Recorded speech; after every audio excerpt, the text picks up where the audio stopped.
Bismillahirrahmanirrahim. Assalamualaikum warahmatullahi wabarakatuh. Waalaikumsalam warahmatullahi wabarakatuh. Apa kabar nih hari ini? Baik kan? Alhamdulillah baik, Bu. Oke.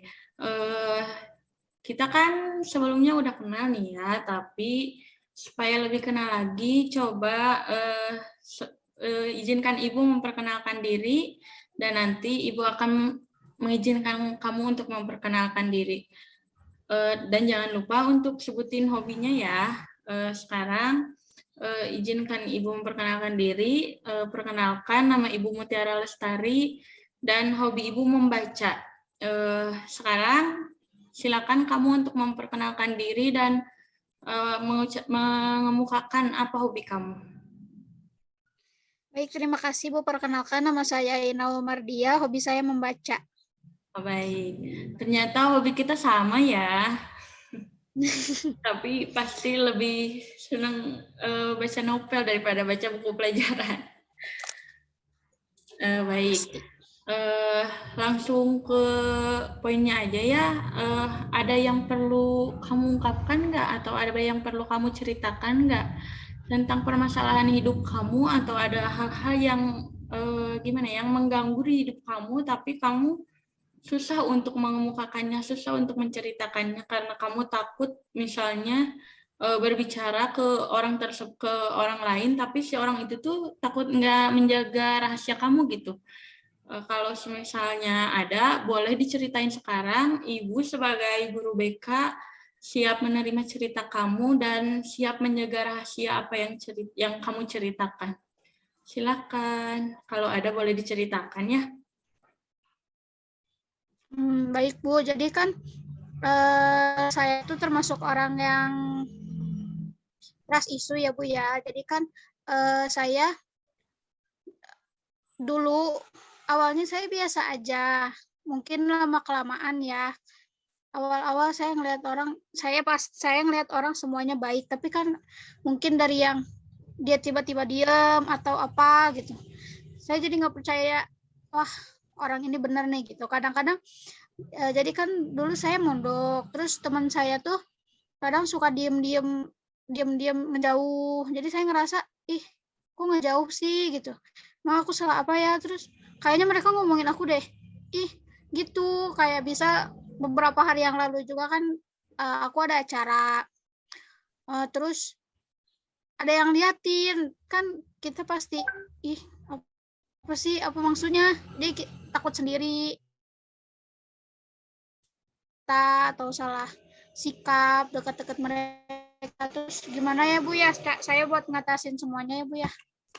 Oke. Sebelum membahas lebih jauh tentang trust issue atau krisis kepercayaan itu, boleh nggak Ibu ngejelasin apa itu krisis kepercayaan ke kamu?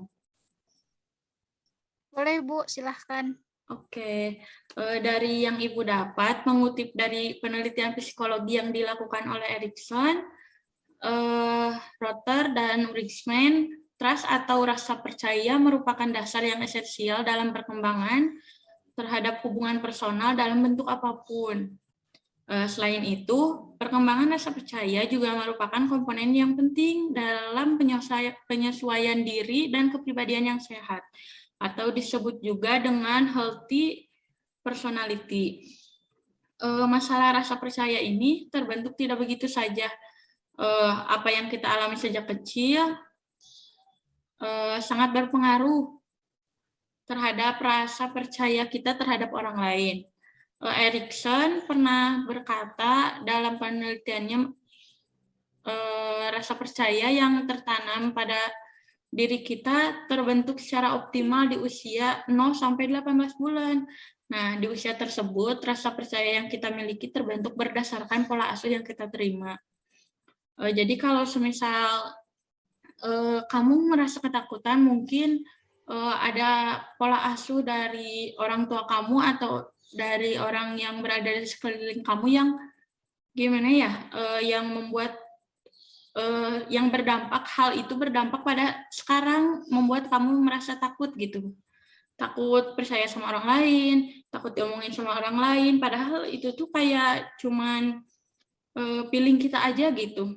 Kan belum tentu orang itu benar atau enggaknya, cuman kita tuh takutnya berlebihan gitu.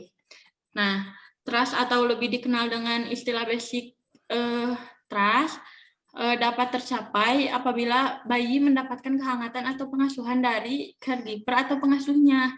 Sebaliknya, apabila bayi kekurangan kehangatan atau diabaikan, maka ia akan mengembangkan basic mistrust. Bayi yang berhasil mencapai basic trust akan mengembangkan pola kelekatan yang aman atau secure attachment, yang mana pola tersebut akan ia bawa hingga dewasa. Nah, yang tadi seperti yang tadi Ibu jelaskan, misal kalau pengasuh kamu tuh kayak gimana ya, membuat kamu takut, nah itu tuh bisa ke bawah sampai gede gitu. Begitupun sebaliknya nanti kalau semisalkan si pengasuh kamu hangat ke kamu, baik ke kamu, terus kayak menjaga kamu banget, itu tuh bakal ke bawah sampai gede juga. Nah, pola kelekatan atau attachment style itu sendiri adalah cara spesifik yang dimiliki individu ketika menjalin relasi dengan orang lain. Pola kelekatan atau attachment dan trust merupakan dua hal yang berkaitan satu sama lain. Semakin tinggi level kepercayaan yang dimiliki oleh individu, semakin aman pula pola kelekatan atau semakin secure attachment-nya. Nah, ada menurut Ainsworth dan Bowlby, attachment style dibentuk dan dikembangkan pada masa awal anak-anak berdasarkan pada hubungan yang dimiliki individu dengan pengasuhnya. Jadi memang attachment style kita hari ini merupakan cermin dari dinamika yang kita miliki dengan orang tua atau pengasuh kita saat balita dan kita anak-anak gitu. Nah, munculnya krisis kepercayaan dapat disebabkan oleh pola asuh yang kurang hangat atau cenderung diabaikan seperti yang tadi Ibu jelaskan ya. Namun krisis kepercayaan ini dapat terus berkembang seiring dengan pengalaman yang kita dapatkan selama tumbuh dewasa. Dalam perjalanan kehidupan, apa yang kita lihat, alami maupun pelajari juga mempengaruhi rasa percaya kita hari ini.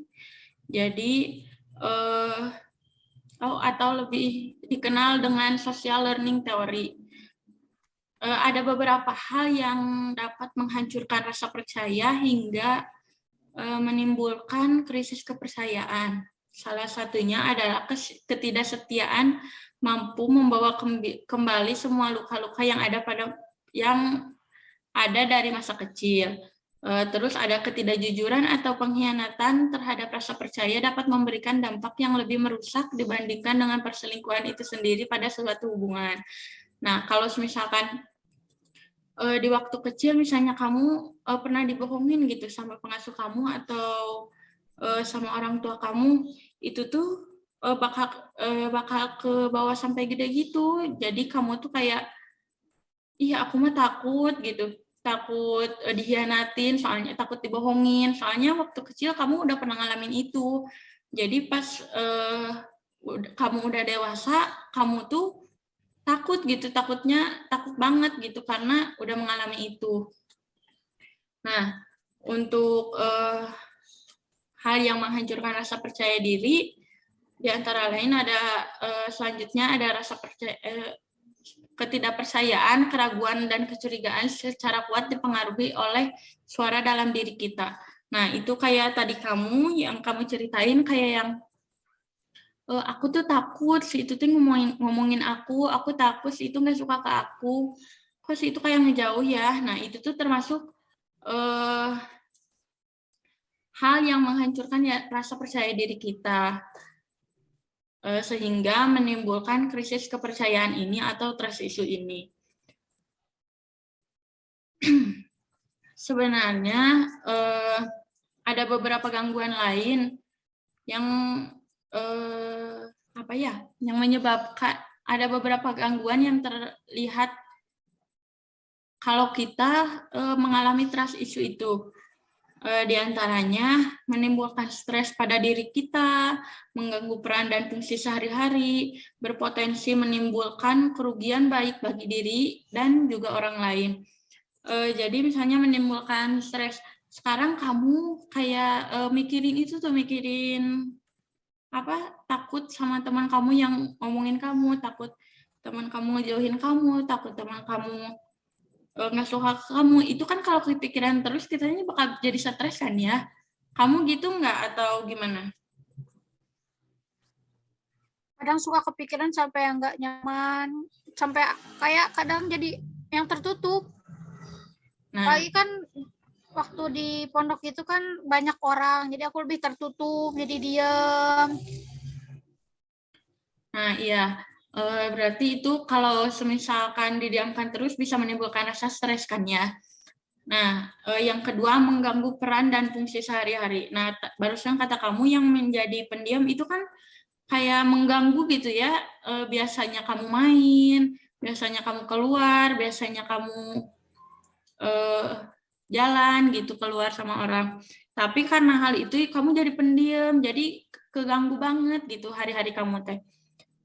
Kayak gitu kan ya. Nah, yang ketiga ada berpotensi menimbulkan kerugian baik bagi diri kamu dan juga orang lain. Nah, kerugiannya yaitu kamu jadi makin tertutup, susah berdekatan dengan orang lain, dan kerugian untuk orang lain juga kayak, ih kok kamu gitu sih, kayak mungkin susah lagi dekat dengan kamu soalnya jadi canggung gitu. Nah, barusan kan kamu udah tahu gangguan yang terlihat kalau kamu mengalami trust issue itu. Sekarang Ibu tanya, kamu tahu nggak cara mengatasi krisis kepercayaan ini? Kurang tahu sih, Bu. Emang Oke, gimana, Bu? mau tahu kan ya? Mau. Oke, Ibu akan jelasin ya. Nah, untuk mengatasinya, Ibu memiliki 4 cara. Mungkin beberapa orang bisa memakai cara ini dan efektif gitu, tapi ada juga yang tidak efektif karena setiap orang juga beda-beda kan ya. Nah, yang pertama, kamu harus jujur dalam hal apapun. Cara mengatasi trust issue ini yang pertama, pokoknya harus jujur dalam segala hal gitu, apapun itu. Sampai apa yang kita rasakan dan mengapa kita merasakan hal demikian. Dengan berusaha merasa selalu jujur, menyampaikan pendapat, tentu kita berharap orang lain juga berlaku sama kan ya. Kalau kita jujur juga kita berharap orang itu juga jujur ke kita, sehingga rasa percaya itu dapat terbangun secara perlahan gitu. Nah, yang kedua, memiliki pendirian yang kuat. Memiliki pendirian yang kuat atau berintegritas menjadi salah satu cara lainnya untuk mengatasi masalah krisis kepercayaan ini. Dengan memegang teguh apa yang kita percaya dan selalu konsisten, rasa percaya perlahan akan terbangun dan menghilangkan krisis kepercayaan ini. Jadi kamu harus kayak punya pendirian yang kuat. Kamu tuh bisa, dia tuh nggak ngomongin kamu, dia tuh nggak ngejauhin kamu gitu. Jadi kamu tuh harus punya pendirian yang kuat yang kalau si itu teh oke-oke aja gitu ke kamu teh. Nah, yang ketiga, mencoba memahami diri sendiri dan orang lain. Pahami diri sendiri menjadi cara selanjutnya untuk menangani masalah krisis kepercayaan.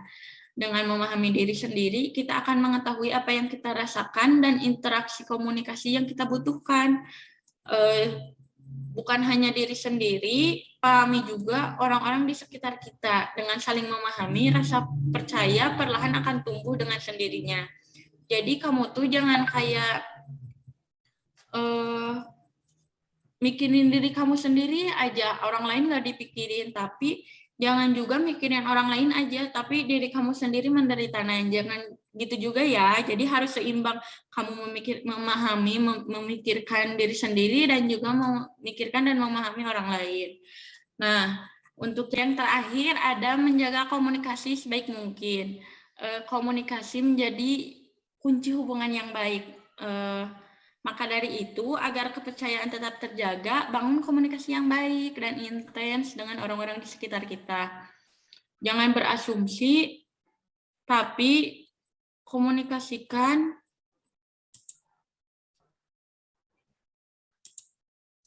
Jangan berasumsi, tapi komunikasikan jika rasa ada masalah yang mengganjal di hati. Seperti tadi masalah kamu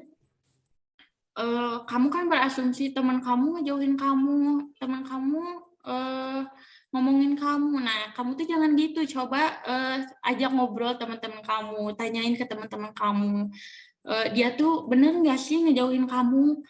Bener nggak sih dia tuh ngomongin kamu di belakang kamu? Walaupun sebenarnya kalau iya dia ngomongin kamu di belakang kamu, dia juga nggak bakalan jujur ke kamu, tapi dengan komunikasi yang baik ini, setidaknya kamu membuat perasaan kamu jadi nyaman gitu, membuat diri kamu jadi nyaman, soalnya kamu tahu kalau dia nggak ngomongin kamu gitu, meskipun kamu nggak tahu sebenarnya dia gimana. Nah, mungkin itu yang dapat Ibu jelaskan, semisal ada kekurangan, Ibu minta maaf, tapi kalau misalnya kamu kurang, mungkin nanti Ibu bisa cari lagi, Ibu melakukan penelitian lagi ya. Apakah cukup atau ada yang perlu ditanyakan lagi? Baik Bu, cukup. Terima kasih banyak. Baik, sekarang seperti itu ya, jangan, pokoknya kamu harus gimana ya? Pokoknya kamu jangan berasumsi, jangan kayak, dia tuh ngomongin kamu, jangan gitu. Terus kamu harus menjaga diri kamu juga, memahami diri kamu juga, memahami orang lain, menjaga komunikasi dan baik juga. Nah, baik. Untuk konseling kali ini mungkin Ibu cukupkan sekian ya. Jika ada kesempatan di lain waktu, semoga kita bertemu lagi. Baik, Ibu tutup ya, Ainaul. Assalamualaikum Ya warahmatullahi Bu. wabarakatuh. Waalaikumsalam warahmatullahi wabarakatuh.